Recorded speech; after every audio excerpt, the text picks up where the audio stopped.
Hello, everyone.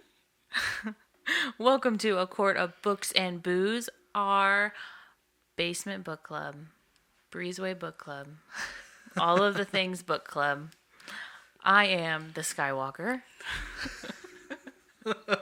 I had to. I'm Amanda, and I am joined with our lovely co-host, Skyler. I will not call you that. And Jessica. My two very best friends in the entire world. And we, together, are going to summarize the current book that we've all been reading separately and dive into a discussion on all our questions and hypotheses that have plagued us through our journeys. So, today, we are going over Tower of Dawn by Sarah J. Maas. Book 6 in the Throne of Glass series. Lovely, lovely.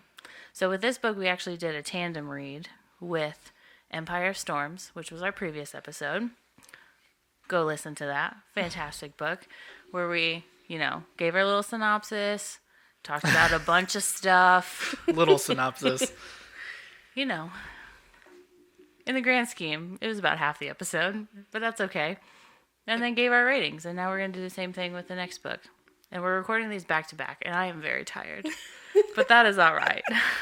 And obviously we are drinking because It's books and booze. And it's 12:30 at night, so it's all right. So I have, because we didn't do this last episode, as Jess so kindly pointed out, I'm drinking Amaretto Sour. I've been on a real kick with those. Jess, what are you drinking? I had this green apple sangria sort of thing, minus the fruit. That sounds good. It's pretty good. It was blueberry Moscato and pineapple juice, Sprite, and this green apple puree by Monin brand. Ooh, Pretty good. man, what a mix. It's tasty. You can get them pre-made at Olive Garden. Ah, the inspiration. I love it. Sky, what are you drinking? Well, I've got Bud Light sitting in front of me and a bottle of McGillicuddy's to my side that I haven't really been drinking a whole lot. So Talk about a combo. Man, Yeah. McGillicuddy's. they're butter shots. That's that guy's thing. Your family and McGillicuddy's, I can't. There's always trouble when there's a bottle of McGillicuddy's around, I feel like, when it comes to the Goldens. It's something. We try to grow trees, but it just never works. Have you guys never heard that? Nope. What did you just say? I don't know You what grow you a said. McGillicuddy's tree. So what you do... What? Well, first of all, there is a rule in my family that when a bottle of McGillicuddy's gets opened, the cap gets lost. And you have to finish the bottle. Oh, boy. And the second rule is when you finish the bottle, you're supposed to take it outside and plant it in the ground so you can grow more McGillicuddy's. You guys are so dumb. The cap getting lost, so you have to... You know what? That must have happened at your wedding with Gunner. We lost the cap, so we had to down it before the ceremony. It definitely happened started. at Gunner's wedding. And We don't it talk. almost happened at your wedding. We don't talk about the level of inebriated that my darling brother was at our wedding. we don't talk about that. Just like we talk about him wiping his shoes on my carpet. It is what it is. We joke about it, but that's as far as it goes. It's like the most subtle inside joke ever, where it's no words are spoken. We just wipe our feet on your rug. No shoes on, but you get what we're saying. But other than that, is everyone doing all right? Work's going okay? Kids are okay? Everything's fine. They're snoozing right now. Gosh, I was snoozing right now. No, you don't. I You're love ready you for guys. this. I love you guys. Man, I need to down this drink. I lose the bottle cap. I need to go. I think during this episode, this bottle of McGillicuddy's might be getting passed back and forth. There we go. Tower of Dawn's about to be lit. I'm sleeping in That's tomorrow. that's the only way it's going to be lit. That's the problem. So speaking of which, we're going to mix up, obviously, as you can tell, the way we do things a little bit. Skyler let me do the intro. I think that the world is burning or something that he let me do the intro. But I'm doing a hell of a good job. I'm just going to toot my own horn right now. You're doing way better than I normally do. So. So on the splurge of, mixing things up, Skyler is going to read the synopsis. today. We're going to give Jess's voice a little break. And he is so excited with all the names he gets to pronounce in the synopsis. Oh, man. It's going to be fantastic. One, guys. I am so excited to finally listen to one of these. Well, okay. So, let's just get the cat out of the bag right now. You guys have probably caught it throughout this entire series as we've been going through these episodes. I am horrible at pronouncing names. That's why I asked you to do it. I'm so excited. I am absolutely horrid. So you know what I'm excited for? I'm excited to see you struggle with it and then Jess get frustrated with how you're pronouncing it. Because she's like, I've told you a million times that's not how you say it. It's Irene. It's not Ren. Ren sounds better, though. It doesn't. It does. Good God. Read the synopsis, word boy. Word boy. Let's go, let's go. Word boy. What does that even mean? I don't know. So Jess has a beautiful 4.5 pages. She does. It's beautiful. 4.5 pages for me to read on Tower of Dawn.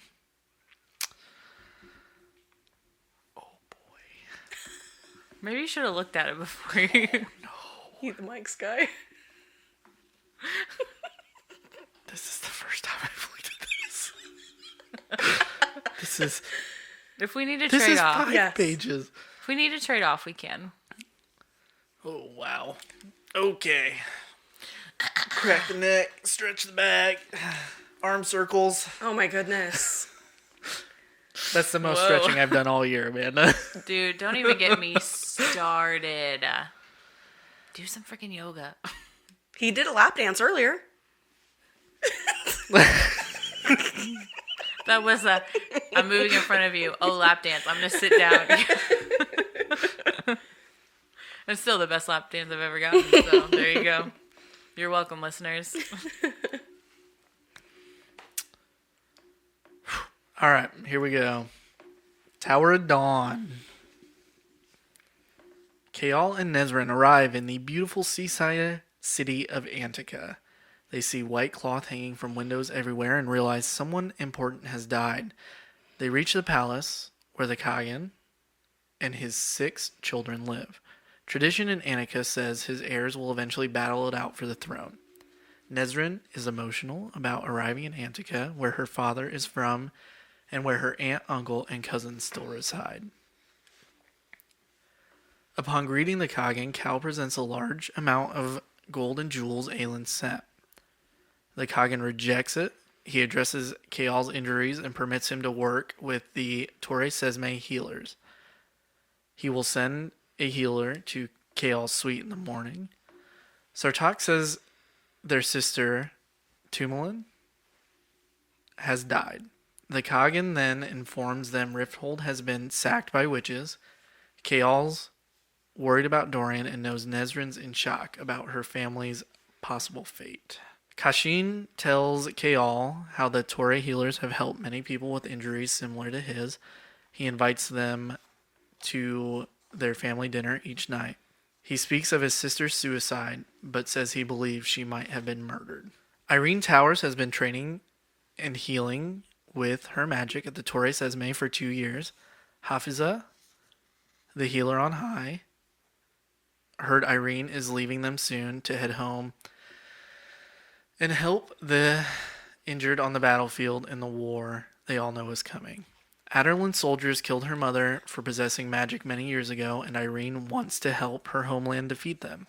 Hafiza asks one last thing of Irene, to heal a special guest of the Kagan. It will be a long healing process that will delay her departure. Hafiza thinks healing an enemy will heal the old wound in Irene, and she agrees and assesses him. Irene is late to her evaluation of Kaal. She's ruder than she's ever been to a patient because he served the king who had her mother killed. Kaal is different than she expected an Adarlinian soldier to be. The dark magic tangled his spine, and his spine will make healing tricky. Irene arrives at the royal dinner and intentionally doesn't look at Kaal or Kashin. Kashin talks to Kaal about Irene, and he can tell Kashin is romantically interested in her. Kayal is worried and furious when Nesrine gets home late into the night from her visit with her family. Irene tells Kayal she will try to heal him. She warns him to be careful what he says in the palace. They talk about Annika and its differences from Aderlin. She examines him and he tells her of the horror aligned with Parrington and what he'll be fighting once again. If she can heal him, she'll research this dark power at the Torre Library. Kayal requests a private meeting with the Kagan during their next family meal, but the Kagan denies it and says his focus is on helping his wife grieve their daughter. Irene studies ancient books in a desolate part of the library and finds one about the Volg. She feels that she is being watched. When she is almost back to the main area, she finds someone murdered. The girl looks much like Irene. She can hear someone behind her but gets away. When Irene arrives the next morning, she tells Kayal what happened. It sounds like a Volg demon murdered the girl. He wonders if one might have murdered Tumulin, too, which would mean that they were already here. He wants Irene to be very careful. Irene asks him to help teach a self-defense class to the young healers. Irene has a special device that will allow him to ride a horse to the Torre. Both Irene and Kayal are exhausted after their first magical healing session. She didn't have much luck in her first go, but saw visions from Kayal's past and heard words like Morath. It will take a long time to get through the darkness. Nesrine is in the area early one morning. Sartak offers to let her ride Kadara with him, and she loves it.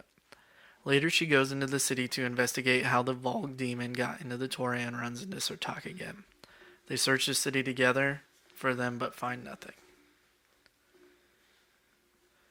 Irene oversleeps the next morning due to her exhaustion from her session with Kayal. A crowd of girls have gathered in front of the Torre for their self-defense lesson. They are excited to see Kayal. Irene tells the girls about Kayal's injury and his brace. She asks the girls to volunteer to help him dismount into his chair, which isn't a good experience for him. He helps Irene teach the self-defense class. Cashin greets them in the palace courtyard upon return. He tells Irene he has put guards in place at the Torre to try to keep them safe.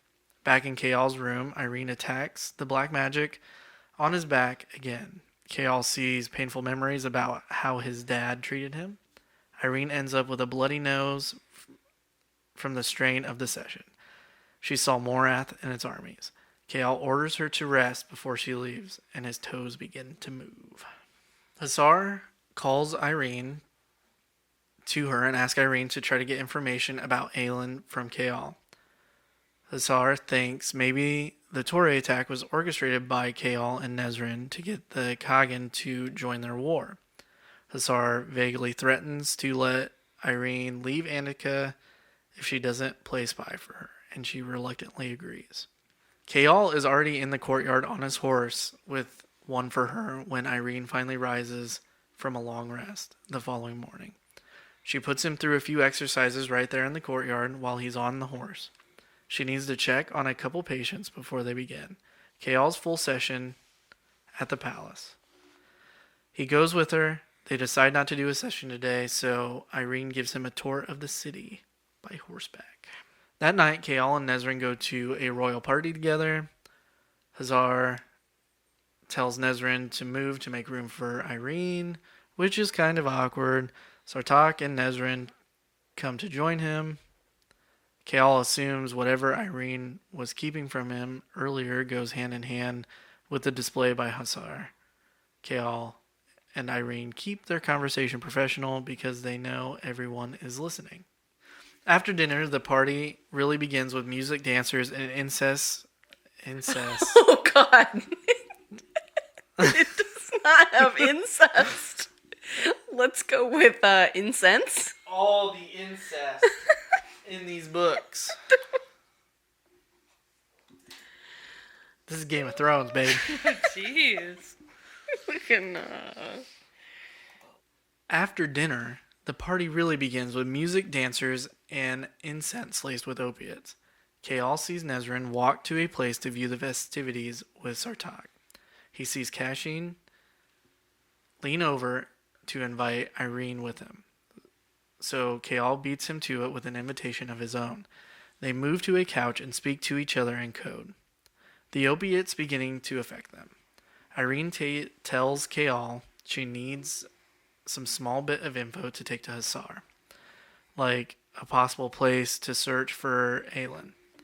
Kayal has to act like he's entranced and willing to give her intel. It's hard for them to tell what's real and what isn't between them due to the opiate smoke. He gives the location of Skull's Bay for Irene to take back to Hasar because he doesn't think Aelin would ever return there. Nezrin tells Kayal she's tempted to go with Sartak when he flies to his people to see if they have any information on the Volg. Kayal asks Nezrin to tell him about her time with her family. She knows whatever passed between him and Irene at the party was real, but stays and talks to him until they're both asleep. Irene finds Kayal and Nezrin asleep in the bed the next morning and she rushes out. Internally panicking, Kayal explains nothing happened and Irene is embarrassed that she feels relieved.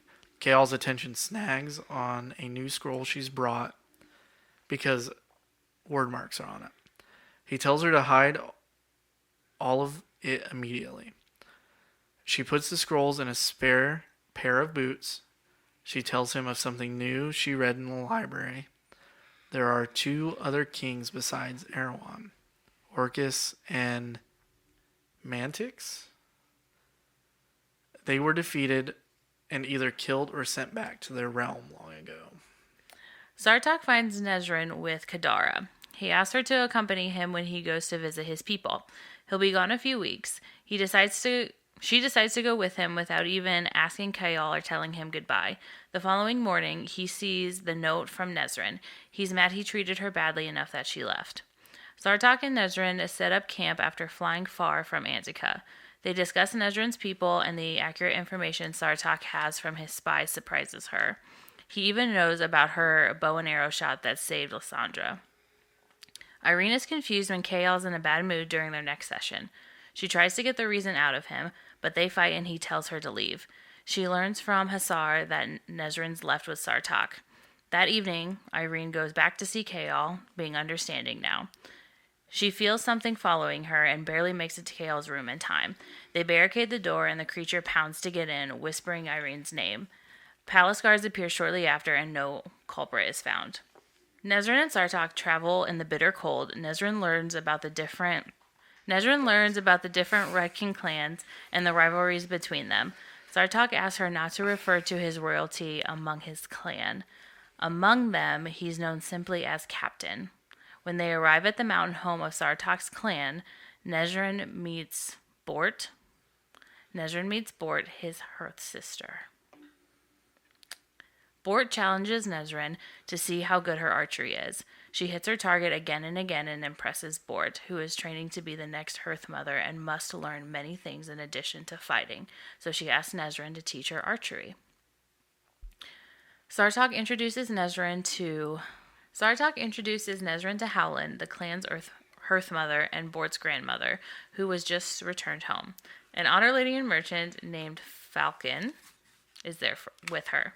She feels an ancient evil stirring in the mountains and was checking on the Ruck nests that have been raided. She believes it's Stygian spiders.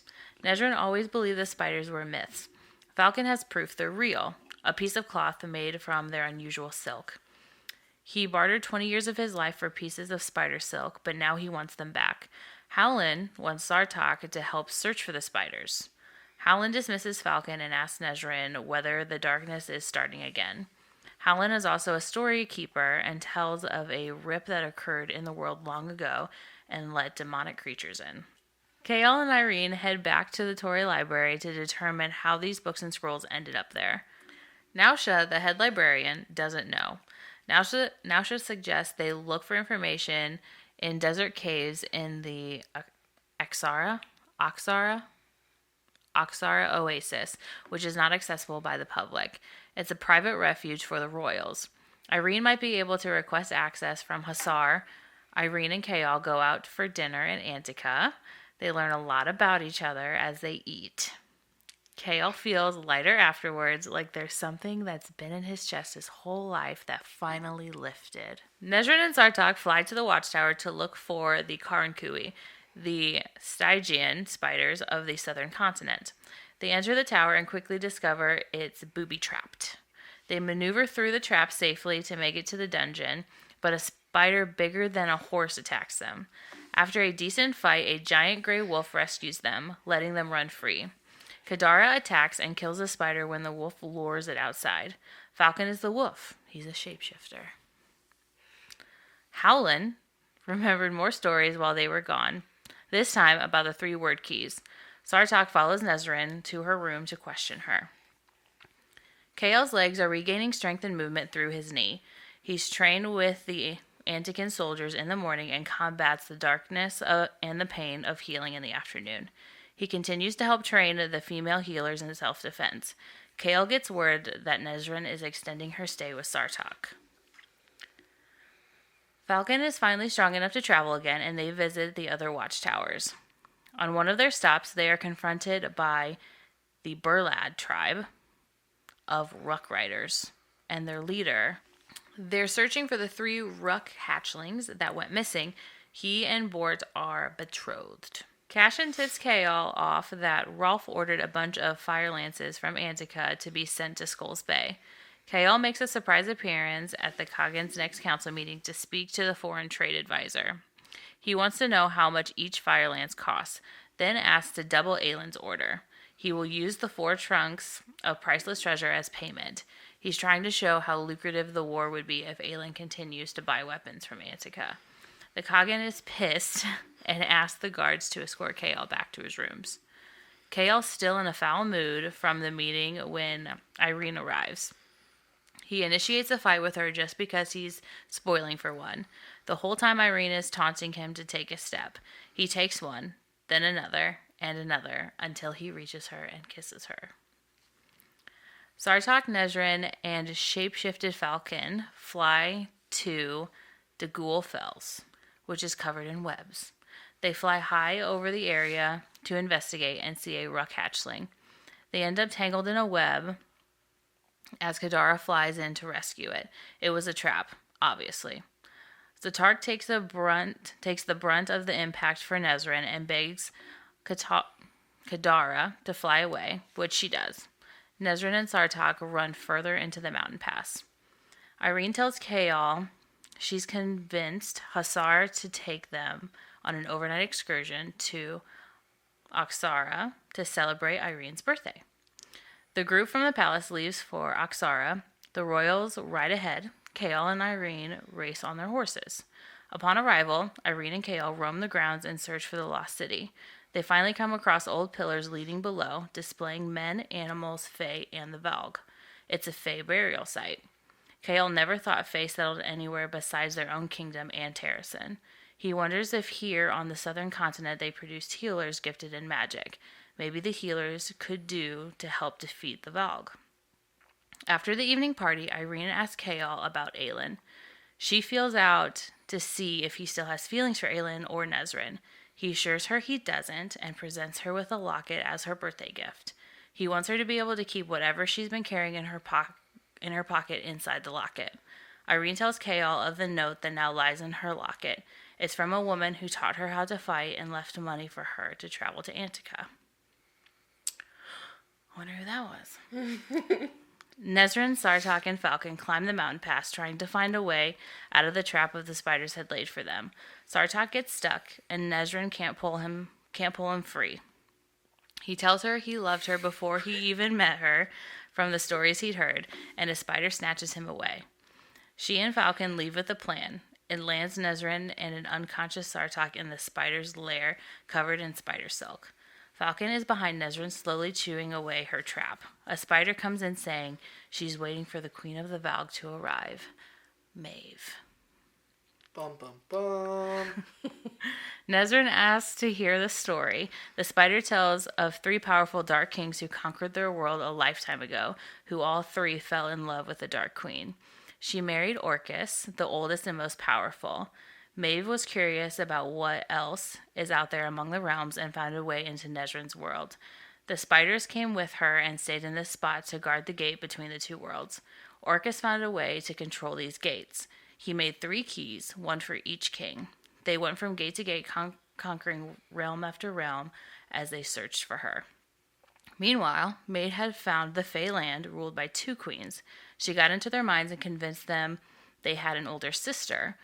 She got into the minds of everyone in the realm and convinced them there had always been 3. When the Dark Kings arrived, they did not recognize her in her Fey body. She defeated them and took their keys. She sent the first 2 back to their world. Before she could send Erewhon back, Brandon arrived and took the keys from her. Maeve greatly feared Brandon's fire, as all Valg do.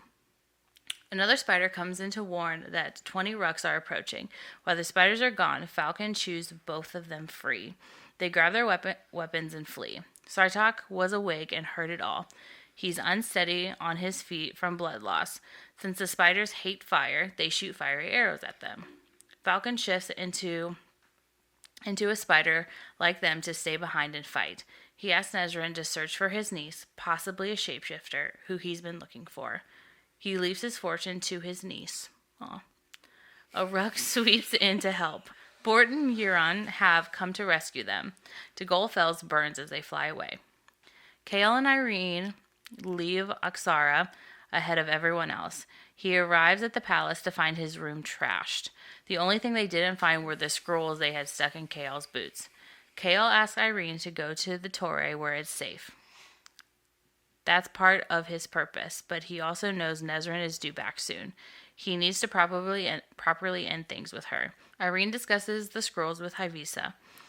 She tells her how they think healers might be involved and how the Fae might have started their civilization here long ago.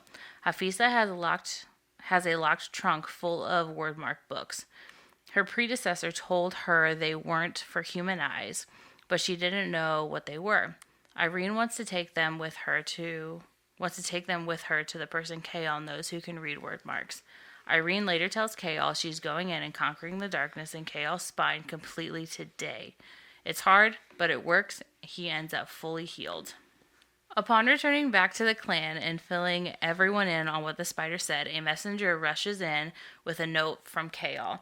He requests their presence back in Antica immediately. Chaol tells Irene his full story, starting with when he first met Selena until now. He tells her how Aelin's fire burned the Valg demons out of Dorian and his father. This makes Irene think that the Valg are parasites. She thinks her healer gifts could treat those infected by the Valg with much greater success in saving the host. Hussar tells them the news that Aelin's group defeated Maeve's fleet. Irene takes Chaol back to the Torre to look at the ancient texts. Havisa is missing. They find her keys for the wordmark text under Irene's bedroom door. They search the Torre and end up in the lost tunnels beneath the library. They find her bound to a chair and gagged by Duva, the Kagan's youngest living daughter. She's possessed by a Valg demon, and she killed her younger sister. Havisa knocks her chair over into Duva, and a fight ensues. Irene stays behind to try and heal Havisa, while Duva fights Chaol. He eventually uses a mirror to rebound a blast of darkness onto Duva, and it knocks her out. But she was faking it and shoots and attacks Irene. Chaol pushes Irene out of the way and takes the blast directly in the back, becoming gravely injured once more. This guy can't catch a break. Duva is eventually overcome, and Nezrin and Sartok arrive with other healers. Irene can feel death imminent on Chaol as she tries to heal him, but there's too much damage to repair. She feels her ancestors moving in to help, as well as the Torre healers. This eventually heals Chaol, even the old scar on his cheek Aelin gave him, but Irene pays the price to bring him back. She bound his life to hers. His legs will only function properly when Irene's power is at its fullest. When her power isn't full, he will have to use a cane or maybe even a chair. Chaol sees the new bond between Nezrin and Sartok. They have a silent exchange and a quiet understanding about their new relationships. They take Duva to the Kagan, show him the ring, and tell him how Erewhon is living in Parrington and has enslaved her to him with this ring. Argan tries to argue. Hafisa shuts him up by asserting this is the truth. Kashin begs Irene to fix to fix Duva, and she says she'll try. Kael talks to the Kagan about what his country has to offer in the war against Erewhon. The demon in Duva is even worse than what was in Kael. Hafiza tries to keep her under a sleeping spell while Irene works. She goes into Duva's consciousness and fights the demon with light. It's hard work, but the demon finally pours out in black smoke. The Kagan says he will give Irene anything for saving his daughter. She has one request, saving her people. Kael and Irene meet with Nezrin and Sartok to catch up on all they've learned in their time apart. They will all join Aylin's cause, even Hasar. Nezrin then finds a note from her uncle and rushes to his house. Her father and sister are there safe. Sartok shows up a little later, landing Kadara right by the Ruk-Nezrin road. Sartok meets her family and then takes Nezrin on a walk. He told his father he's following the woman he loves into battle, and his father appointed him heir. Kael and Irene set off northward on a boat. They were married before they left Antica. Kael and Irene sail back to Aurelia with all the healers in tow, the Ruks and riders in the sky, and the land battalion with horses and on ships behind them. Irene says she found her courage and doesn't need the note in her locket anymore. She takes it out to show Kael, and he recognizes the author's handwriting. He can't believe Aylin saved his wife's life so long ago. He tells Irene to keep the note a little while longer because he thinks someone might like to see it. Good job, Amanda. Good job, Sky. Yeah. Shoo, Good job to both of you. I feel bad for being so wordy. You're good. It's all good. No worries. No, it was good. You do a great job breaking them down. But I think you should probably continue to read them. We'll see. I'll switch with you. Okay. As long as there's not a million names. Yeah. Just kill me. Kill me. All So right. anyway. Let's get into it. The nitty gritty. I did not like this book. I'm gonna be straight up with everybody right away. This was a slow ass book. You predicted before you even cracked the book open that you were not going to like this book. Specifically because it was about Kael. I just have no attachment to him as a character. Yeah. I do. Yeah. I really do. You know how we make fun of her for her love for Rowan? I like Kael a lot. I don't like ship them anymore. I think that's over. There's no way that's happening. Oh God, no. I like that small section though, like when they were, because I think like they were good for each other in the moment. But Oh yeah. But I like him as a character. I'm surprised he's not dead, because I think that he should be. No offense, I love him, but I really think it's like what you were saying in the last episode about how like the fear of killing off a main character. I think it needed to be him. And I think she had the perfect opportunity to do it and didn't take it. I like the tie with this, with what's going on, where they're at, because I think it's necessary for the story. Yeah. But I think it could have been done in a different way. But it does tie in the healers, too. Yeah. So. Like, I think this book makes Queen of Shadows make sense now in the fact of that he didn't die. Right. This book makes that make sense.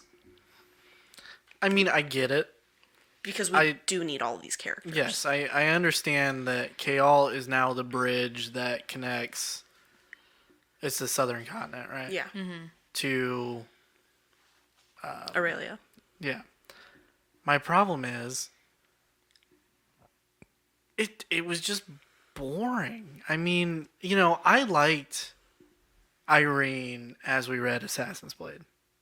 That was my favorite section of that book where and I'm glad that she's back and that she's going to have such a huge part in Kingdom of Ash, as we assume. But there is not a character in this book that what's the word I'm looking for, that I relate to. Yeah.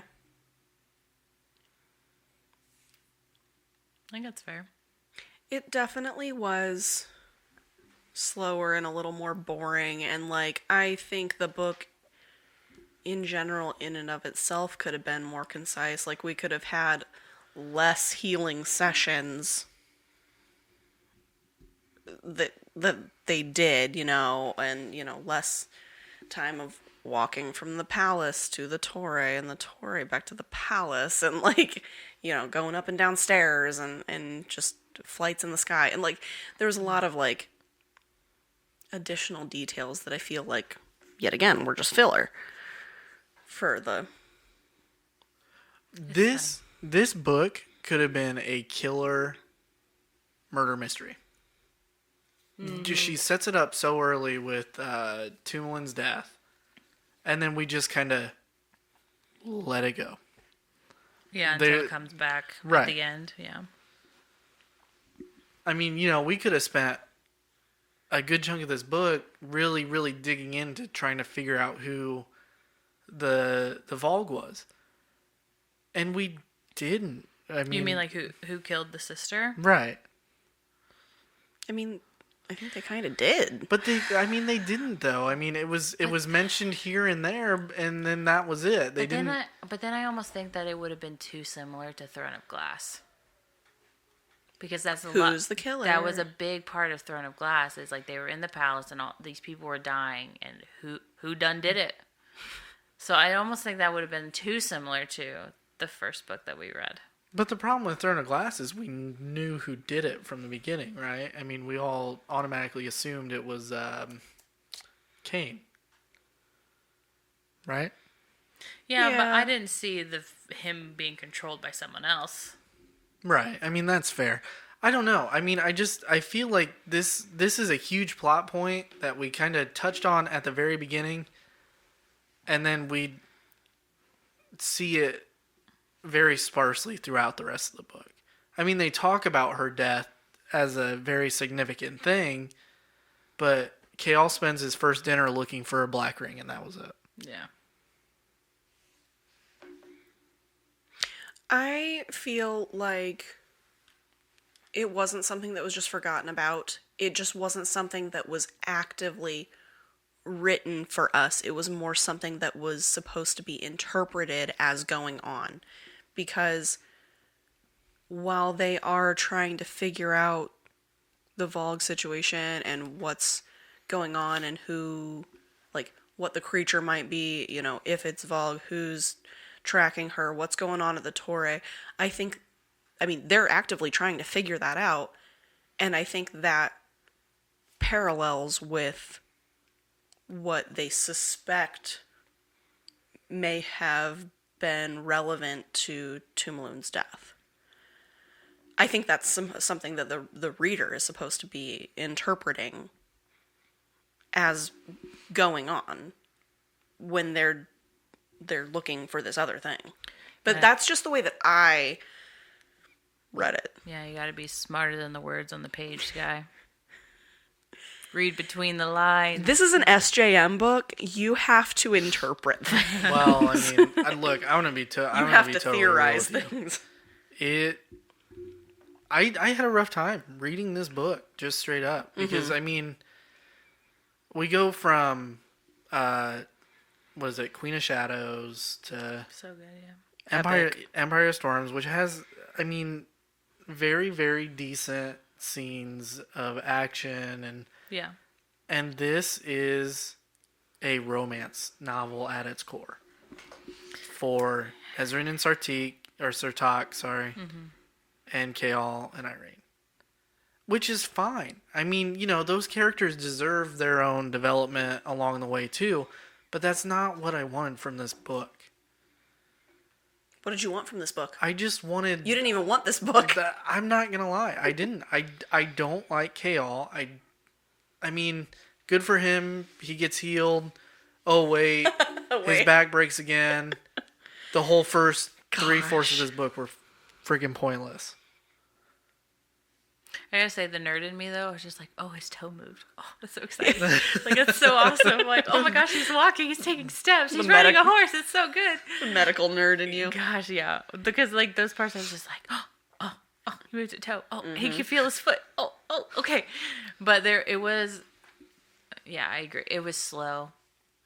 And, like, I feel like I'm, like, one of the very few people in the world that got excited about that. I obviously was the only one that got excited about that in this group.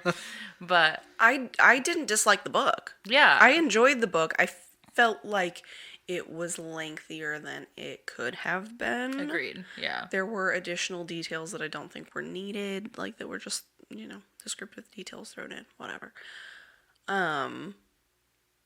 But yeah, I didn't dislike it.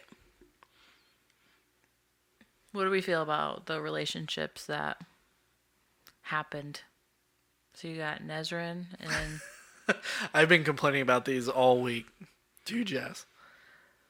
I'm not a big fan of the will they, won't they Trope. Yeah. It's just not my thing, and that's what this whole book was. Oh, they like each other. Oh, they're staring at each other. Oh, they're fighting again. Well, and it was Kayal and Irene, and then Kayal and Nezrin too, it was kind of like a back and forth. Is it or isn't it? Is it or isn't it? Isn't or isn't it? Flashback to Selena, Kayal, and Dorian. Right? Like, geez, that love triangle was chaotic, and I felt like we were getting the same thing with the three of them. I enjoy the love triangle between Dorian, Selena, and Kale. It was fun. This was not fun.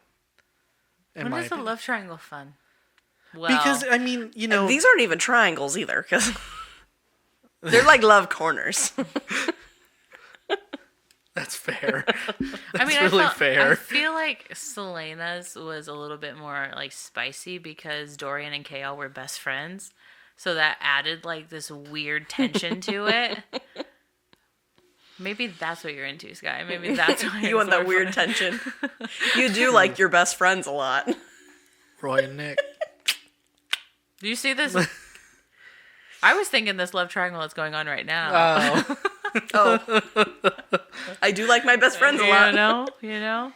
But it was, I don't know, I wasn't a fan of the relationships that came out of this book. I'm so annoyed. Because I felt this way when Dorian had a thing for Sorsha. I was like, these women are doing their job and they're trying to help you. Why do we gotta fall in love all the time with people that are just trying to help you? Why does it gotta be a thing? Granted, I really liked Sorsha. Their relationship was cute. I mean, it was short-lived, but... literally. But I didn't like Kale and Irene. Well, I just didn't. I understand how she ties in, but I don't like their relationship. If you're looking at it in that aspect of the people that are trying to help you or the healers or whatever, if you dig in a little deeper to that, has Kale ever really been cared for? So he probably also is latching onto that a little bit. Yeah, I think it's fast. That's why I don't think that it's necessarily appropriate. But then they got married, so. Yeah, what, 9 weeks? Is that kind of the span of how long this book takes? Something like that. Mm-hmm. Not everybody's like you, Sky. Then that's fine. That's great. I mean, marriage at the end of this book makes sense to me. Because they're already linked together until one of them dies anyway. Yeah. So, I mean, why not? Yeah. Why not do it? Which, I mean, is great. The relationship felt extremely forced on both ends of it with Kayal and Irene and Nezrin and Sartak. But at least the second one, I mean, flowed a little more. And it's still early. Right. In it, too. There's just some relationships that are happening in this book, like that have turned on the romantic side that I felt like have been really forced. Like I felt the same way with Selena and Sam. I was so upset with how that relationship was portrayed because she had like built him up to be like this huge part of her life, but then I felt like she hated him, and then a couple pages later, now I think I have feelings for you. And I didn't see that connection. Like, I wanted to see that build more, considering he was such a big part of her life. So she said. But I feel like there's been a couple of those relationships where I feel like it's just gone super fast, and I wanted to see more build up. I think I would have been happier if Kale and Nesrin ended up just being together because they do have history. Yeah, I don't like Kale and Nesrin though. I think I would have been Personally. more satisfied. I don't say I think I would like it, but I think I would have been more satisfied versus them just, hey, I just met you, but I think I like you. Hey, I just met you. One thing that I like a good romantic relationship in books. But one thing that I think is driving me a little nuts with this series in particular that has so many characters. We've got so many, like, we've got our main characters, but then we've also got, like, our next supporting characters, and then we've got our other important characters. We've got a lot of big characters. I feel like SJM is trying to pair everybody off. Yeah. In the large group of characters that are relatively important. I feel like she's making it to where every single important person, they're all coupling off. And I don't think it's necessary. Like, Elite and Lorcan. Don't think it's necessary. Don't even get me started on that whole... Dorian and Manon, I feel like it's getting a little too, like, coupley there. Like, the flirting, the banter, that's fun, but I think it's just getting way too, like, pair them off sort of thing. Like, It doesn't really suit her character, in my opinion. it doesn't. And I just thought and I thought that was, like, a weird start, too, because it's just like, okay, we're just starting off this way, but, like, I don't know, and then him just, whatever, like, he could only remember her name... Whatever. Yeah. But I agree. I think that's just like so out of character for her to like be interested in Dorian. To be interested in anyone. Right. Like that. Right. Yeah. I don't but know. I got like the flirting and the fun aspect of it, but it seemed like there started to be a little more, and I just was like, I don't like that. I don't know. I disagree with the Dorian Manon one. Because I feel like they've been building up that relationship over the last 2 books. How have they been building up a relationship when he hasn't even been him for the last 2 books? It's just been like a look here. Because when they met in the first place, I mean, there. you know, he took back hold of his body. Yeah. Right. Yeah. And I mean, that's kind of that first, because even while he's being controlled by the Vogue, he remembers Manon. Yeah, but the extent of it is them walking up to each other with a swagger and a smirk going, witchling, princeling, and then that's it. Like, there's not substance to that. It's just like flirting and banter, which it seems like that'd be cool if it stayed that way, but it seems like it's like gonna be more, and I don't know. I don't know. I think we can agree to disagree. The one I really kind of fall behind. I mean, If any 2 people in this series end up together, I'd like Dorian and Manon. Be some weird offspring. I'm not like opposed. I'm just it was in the realm of I feel like she's trying to pair every single main person off, and I'm just not feeling it. The lead's relationship is weird. I hate it. That it's so stupid. She's got what's the syndrome called where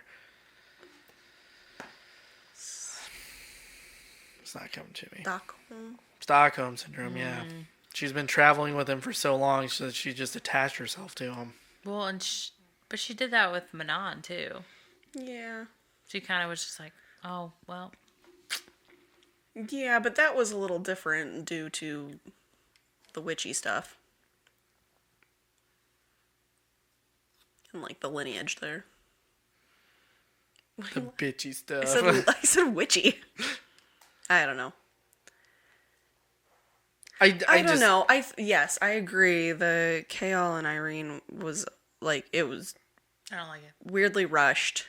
I don't like it. I'll be interested to see how the dynamic goes.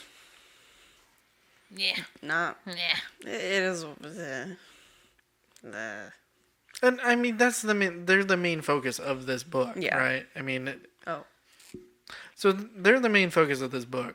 I think throughout the whole thing, we know that that's pretty much going to happen. But I mean, it's just not well written. It doesn't have to happen. It doesn't have to happen. They could have come out of that book with the same amount of character development in her acceptance of people from Adderlin not all being like the king, and him opening up and facing his demons, and come out as best friends, and been that's just fine. I think that I want that so bad, to have like a female male friendship come out of this, to where there weren't feelings like that. They didn't kiss, they didn't have sex, whatever the case. Like, I want like a Selena Nehemia relationship, but with a male and a female, because I feel like she's hooked up with everybody. Well, and where we're at right now for that, I mean, we get that at the moment with Adian and Lysandra. Kind of. Yeah, but for how much longer? I don't know. I'd be okay if they stayed where they were at right now. I like them as they are right now. But I want main characters to have that.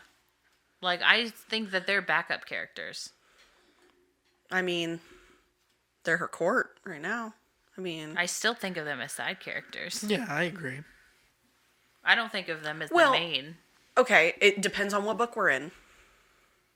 Because do I think of Irene as a main character in general? No, but she's a main character of Tower of Dawn. Yeah, but that's the difference. She's a main focal point of that book, whereas Adian and Lysandra aren't a main focal point of the books. But, okay. Aelin and Rowan are. So Empire Storms, you would say Aelin and Rowan are the two main characters. Yes. Yet, we've got 3 perspectives in that book. I would throw Manon in there too. That's fair. Aelin, Manon, or maybe Rowan. See, it's tricky. But I would never put Adian and Lysandra in that.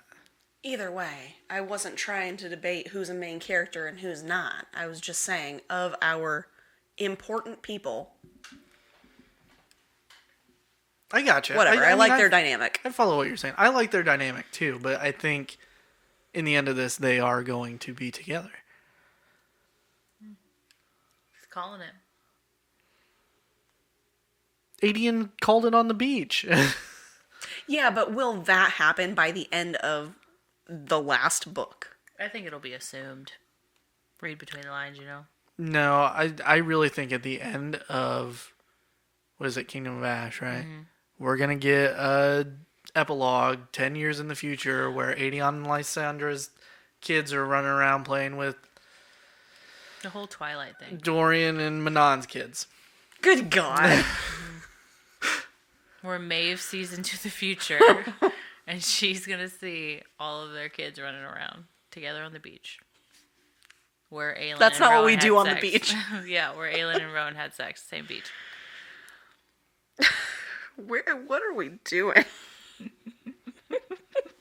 This just took a dark turn. I feel like there's not, I don't know, like, what else to really talk about, because, like you said, it was pretty much relationship based. We talk about the giant smack in the face that is Duva being the Vogue. I was going to say, what did you guys think of the different characters? Because other than Chaol and, kind of Nezran, everybody else was new. Yeah. Everybody else was brand new.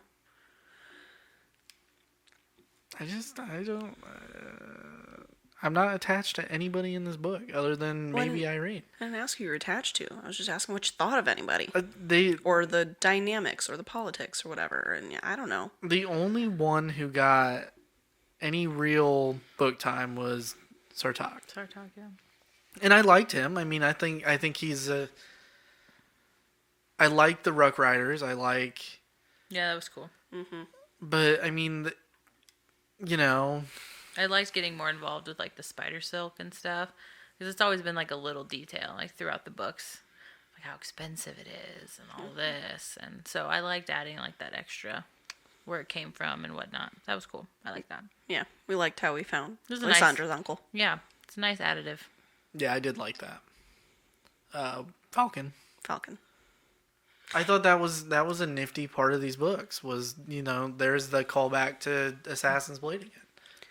And Hey, so Maeve is Volg. Yeah, what the fuck? She's a Volg queen. Queen of the Fae, my ass.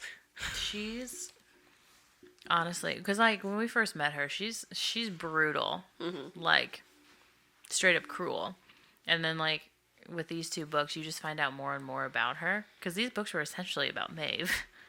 Yeah. I mean, Tower of Dawn. I mean, they're trying to recruit for the war against Erewhon and whatever, but I mean, Empire Storms was all about fighting Maeve. Erewhon was not a focal point of these books at all. That's why I was like, we have one more book, and like, I don't know what's gonna happen. Yeah, he was just very brief. But Maeve she's a force, man. Which, I mean, you know, my question in the last episode Yeah. rings even more true. Who is the big bad of this series? Is it Maeve or is it Erewhon? Are we gonna see a Maeve versus Erewhon? Freddy versus Jason? Dude.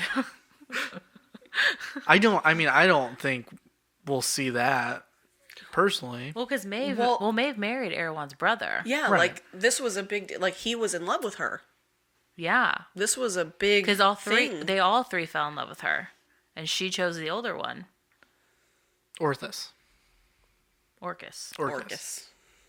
So, I mean, they've got a story there themselves. Yeah. Like, we could have a whole nother series going on. I think there's got to be some sort of interaction or connection or something between the two in the last book because this entire issue of old happened because of these two and the other brothers. Right. Here's what I hope coming up. Aelin learns that she can burn iron, and then just burns Doranel to the ground with Maeve inside of it. And let's just nip the whole story in the butt right now and get on to the war. I mean that's all I want to see at this point. Do you think that they're going to figure out a way to bring back the other two brothers? I'm really I think something has to go on with the other brothers, but I don't know if that means them coming to this realm or them being any sort of active part of anything, but they're going to be mentioned at some point. Well, I feel like they were talked about a lot more in these past two books than they have been thus far. Well, because they were just discovered. About the backstory and stuff, yeah. Yeah. But I feel like they were brought up a lot. Because then they, like, didn't know, like, were they actually dead? Or did they just send him back? Or what's going on? So I'm wondering if they're going to make it come back, too. If they're going to figure out a way to open up the doors. There'll be some sort of touch base on them. How it is, I have no idea. Maybe it'll be like a whole like Godzilla versus King Kong thing where no one has to do anything and they just destroy everything themselves. Well, I mean, if Volg is banished back to their realm, can they get back through? There are a bunch of questions that kind of... I think someone has to let them out. I don't know. Plus, we don't even know if they're just banished or if they're dead or what. Yeah, we still don't know that answer. That's what I'm saying. We're going to hear about them again. Just in what regard? There's so many things, so many questions I have with one book left. She's got one book to answer all those for me. It is 980 pages. I don't know. It's a big book. There are a lot of questions that need answered. And a lot of questions that will not be answered. You know, they talk about Erewhon's brothers jumping realms. Where does that play in at? I'm telling you, like, that whole... Nope. Don't even open the can of worms right now. But that whole story with Maeve and the brothers, that could be like a whole different series in itself. Yeah. And like what happened prequel with that war. Yeah, honestly. I would read that. A very, very prequel. Yeah, I would read that. Well, guys, I mean, anything else to really add? I mean, I'm curious the future of Rifthold. Is it even going to exist? Exactly, that's what I'm wondering. I'm wondering how that all is going to go. I'm curious what Elway does in this next book. I mean, yeah, we haven't heard anything out of, what is it, Bonjali? Yep. I think Dorian's going to make a comeback in the next book. Because, like you said, he was very quiet. The Empire Storms that he was in. Very weird. I think he has, like you were saying, he's the key. Like, he's got to be a huge part in what's going on.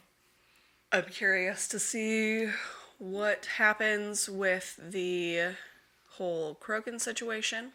That's a whole nother additive to the story, too. I'm definitely assuming that that she's going to end up rallying them together and joining them to the cause somehow. I say, do you think that part was only added in so she could bring in allies more than her broken bond with her witch sisters? That is like she has some, but some are not like with her because of what she did with her grandmother. I think it's a good plot point.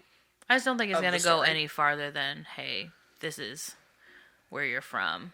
And she's like, oh, I'm going to go talk them into helping us. Yeah, well, I don't think it'll go much farther than that. Maybe we might hear something about the wastes and working with Ansel or giving it back or something about the curse or that's an area of Aurelia that I wish I had more background on. Like I want to hear more about the wastes. Yeah.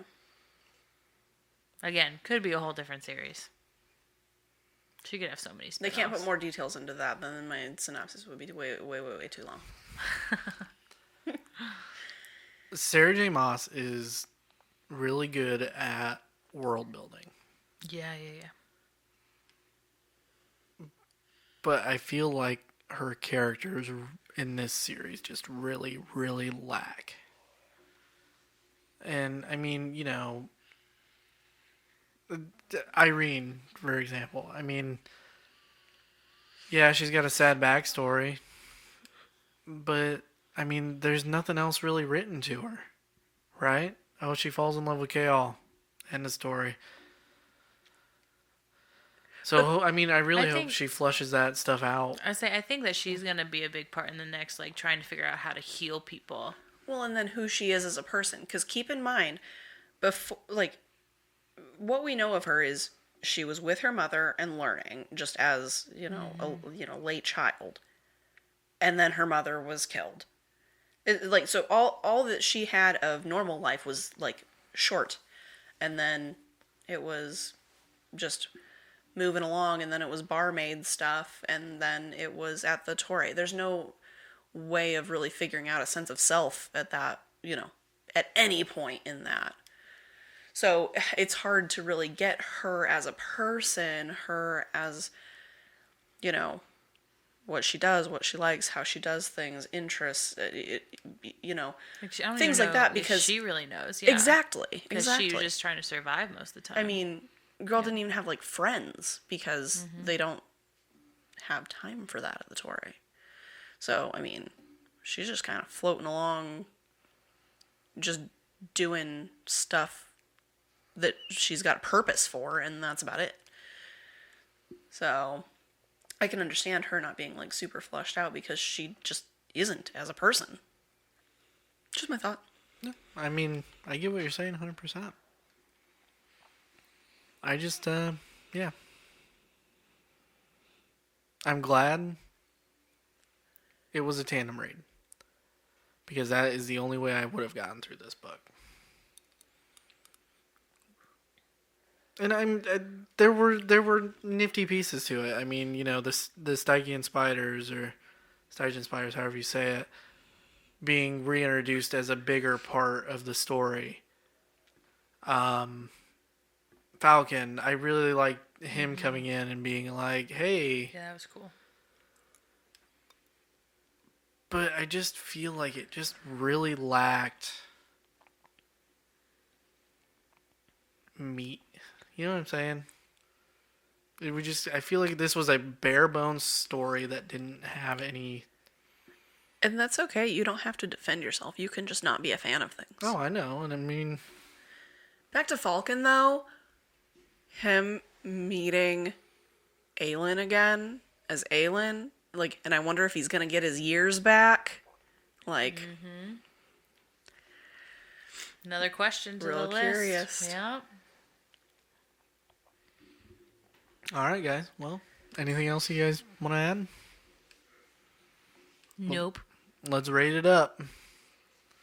1 to 5. Amanda? I'm going to say 3.5.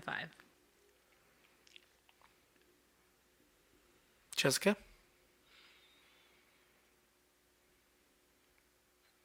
3.7.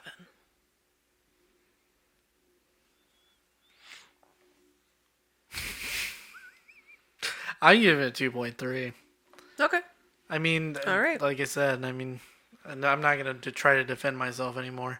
It had some good points, but not my favorite. So Fair enough. I think that was only 0.1 more than what you gave Assassin's Blade. Bet you wish you could increase that now. I can't wait to go back and start editing these recordings. That way I can mark down what we've actually rated everything. Yeah. Yeah. But, I mean, to me, it wasn't that much better than Assassin's Blade at the time that I read Assassin's Blade. So. Yeah. And I liked it more than Assassin's Blade. I liked different parts of the stories. I didn't like how they transitioned from one to another. Yeah. Yep. But I still enjoyed the story. I wasn't like on the level where I couldn't put it down like Queen of Shadows or Air of Fire. Yeah. But I still wanted to finish the story. Yep. I think both of these books really lack that Grip on you. Yeah. Yeah. Anything else to add, guys? Let's wrap it up then. You both look tired. So do you. Pretty late. It's like 2 a.m. All right, everybody. Thank you for listening to A Court of Books and Booze. You can find us anywhere you listen to podcasts. If you're interested in listening to any more podcasts, make sure to check out the Golden Mojo Entertainment network of podcasts. They have the MurdNerds, the United States of Paranormal, the Indiana Cheese Fans, the Golden Image Podcast, and the Call Guys. Hey, Colton, suck it. God. And that's all I got for you guys. So, thanks for listening. I'm going to bed. Bye. Read with you later.